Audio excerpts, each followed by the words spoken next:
95.5 FM. Question for Dwight Yorke. Dwight Yorke, tomorrow's game is the performance as against the result. Which one is more important? I look at both. I would say both are very important. As everyone knows, when you come off a defeat, you're looking for a response from your players as well as a performance. We spoke about it in details.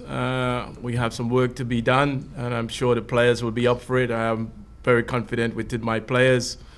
It will be another test for us. We're playing against a team also coming off a defeat, and we know the importance of this game, and a positive result for us will put us with a chance of trying to qualify for the next group stage. Peter Warren, Houston Chronicle. Coach Yorke, you mentioned the response there. What type of response do you hope to see from the team, and how will you know when they've responded the way you want to? Well, it'll be down to the reaction. We know that what Haiti is going to be bringing to the table, they're going to be aggressive. They will see an opportunity as well, just like us, to try and win a football matches. But at the end of the day, you have to perform. You have to show a desire, a certain willingness to win football matches, and that is what I'm expecting of my players tomorrow, to react on the basis of those points I've just delivered to you. Further questions?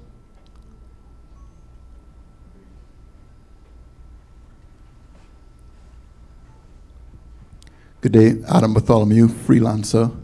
Two questions. First one for Mr. Levi Garcia. Firstly, congratulations on your wedding. How has it been for you reintegrating into the team after your brief time away, and how are you feeling about the game tomorrow? Thank you. It's been great. Had a warm welcome back to the team. We know what is at stake. We know the importance of this game, and we are ready to take it head on and get a result that we need. Thank you. Second question for Coach Yorke. Do you have a message for the Trinbagonian fans as the team prepares for the game tomorrow? Yeah, I've always, from the moment I've taken the job, it's been really positive. There's been an uptick in expectation throughout the nation. The support has been obviously unprecedented, and I want that to continue. I've always stated to my players and to the country to support this new era of players in defeat as well as in winning football matches as well. So, despite the result against America, there is no reason for the country not to be hopeful going into this game and being optimistic that we can turn things around, because in sport, you get stronger not just by winning but also by defeat as well. And certainly this will be a good test for my players, one that I'm sure that the players are up for, and it will be most helpful if the fans and the people behind us supporting like they have shown since I've taken the job. Do we have a further question? Go ahead. Yeah. Tony Lee, I-95. Mr. Yorke, this has been your first major outing as coach. How difficult or how challenging has it been for you as a head coach in a major championship tournament? Well, I think like every other coach, when you take on this role and you realize, when you look back, certainly from the Unity Cup, we've been on the road for the last 3 weeks as a team. It's quite a big demand for these players. They haven't been in this environment where, high performance environment where we expect them to train at a high level.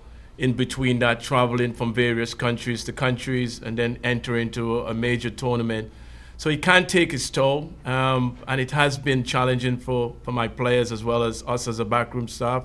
But we're managing it well, and it's an experience that we will gain going forward. The players will grow with the experience that they're experiencing, the demands of football, what it takes to be a top player, and the demands. So all these things are educational for my players. But as I said, we have a chance to turn things around tomorrow, and it will be a very good test for us. And I'm excited. I'm looking forward to it as well. Go ahead at the back. Coach, back here. Luis Ortiz with KHOU, CBS Houston. You talk about, your team responding. Just how important is it to perform in this tournament try to win it, and just as you start thinking ahead to qualifying to a World Cup, which is now expanded to 48 teams and gives you guys a chance to hopefully qualify? Yeah, well, there's a lot there to ponder, isn't it? I mean, immediately we have a game against Haiti tomorrow, which is important for us, and that gives us an opportunity to try and come out of this group to advance into the quarterfinal stage. So really and truly, the message will be one step at a time. We know what the end goal is, obviously with the World Cup qualifiers starting in September, but immediately in front of us, we got Haiti in front of us, and we need to not take care of business, but we certainly need a result if we were to try and advance into the next stages. So a lot is happening in such a short space of time, but I do insist from my players, so let's just focus on 80 tomorrow, because that is the immediate what we need to certainly give us a chance of qualifying or getting through to the next round. Certainly we got Saudi to come as well in the last game of this group stage. So there's a lot going on there. So I would say to my players, and I have said to the players, let's just make sure and concentrate on this game. Okay, thank you, Coach. So we now switch to the virtual forum. Jassy Mary, go ahead with your question. Good afternoon, all. Jassy Marik of Guardian Media Limited. Afternoon, Coach. Afternoon, Levi. Coach, so far in your tenure, it's been quite clear what you've tried to achieve in terms of imparting your philosophy on this team, attacking with the ball, without the ball, etc. However, the game against the USA would be, with the exception of the Ghana game, would be the most exposed you've been defensively. Are there any second thoughts there? There are some questions as to whether you might be a little bit understaffed in certain areas across the back line. Your thoughts on that and how you plan to address it in these next two games? Yeah, interesting. I think it's an area that we kind of suffer in those central areas in defense. I think it's clear to everyone that we haven't got the numbers. We only have 4 defenders, which we probably need a bit more, and we're having to rotate those players, or we try to play a system that could accommodate the players to give us a good base to build on. Unfortunately, it didn't quite work out the way we thought against America, but I'm sure and I'm confident with the players. It's a learning curve for some of these players. They've never been in these circumstances or situation. So I kind of sympathize with them a little bit. You know, high expectations, certainly, coming off a good period of time for Trinidad and Tobago football. As you mentioned, the Unity Cup, we wasn't there with our full strength team, but there were players in there that were given opportunity to show what they can, try to produce, to play their way into the team. So there are various things that is happening there within the whole pyramid of Trinidad and Tobago football. It's my job to figure it out and to get the best players for the national team.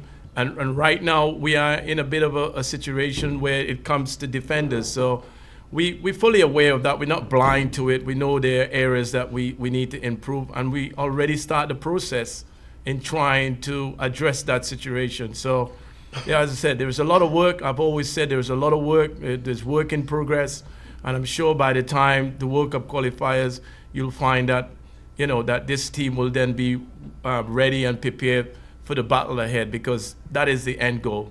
So let me remind the media, when I first taken this job, I was assigned to 3 assignments. The first was to, overcome the Cuba game, which then makes us qualify for the Gold Cup. And then, of course, beating St. Kitts Nevis gets us to the latter stage of the World Cup qualifier.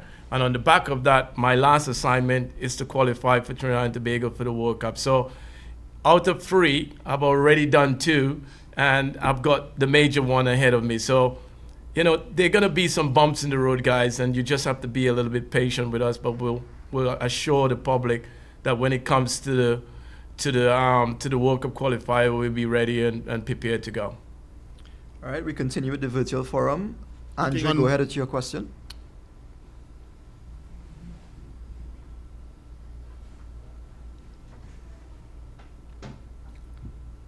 Yes, Andre, can you go ahead? Hey everyone, you all hear me okay? Yes, we are. Okay, so a quick question. Usually people talk about tactics and the usual questions. That's just something in the football arena. But oftentimes people don't look at the psychological aspect. As you rightfully said, there's going to be a lot of bumps in the road. There's a challenge there. What was the reaction from a psychological standpoint? People don't often talk about that aspect of coaching at the high level. The reaction from the team and, your approach to that, because they are young players and senior players and, coming off, a tough result. What was the psychological approach for preparing the team to move forward? Yeah, well, first to begin with, after a bad result, you always deflated, and quite rightly so. My players were deflated. We all were. It was a really bad night for everyone. It revolves around Trinidad and Tobago football. But the reality that you need to dust yourself down. You need to let the dust settle. We managed to do that. We dust ourselves down, give the guys a day off to let them recuperate, let them have a little time for themselves. And then, of course, address the situation going forward. We all had bad days at the office. It was just one of those days for us. It's been a good journey to this point, but now we need to refocus. And that's the psychological part of that you mentioned and the mental part of it. Hey everyone, thanks for watching Extra Time TV. Don't forget to like and subscribe.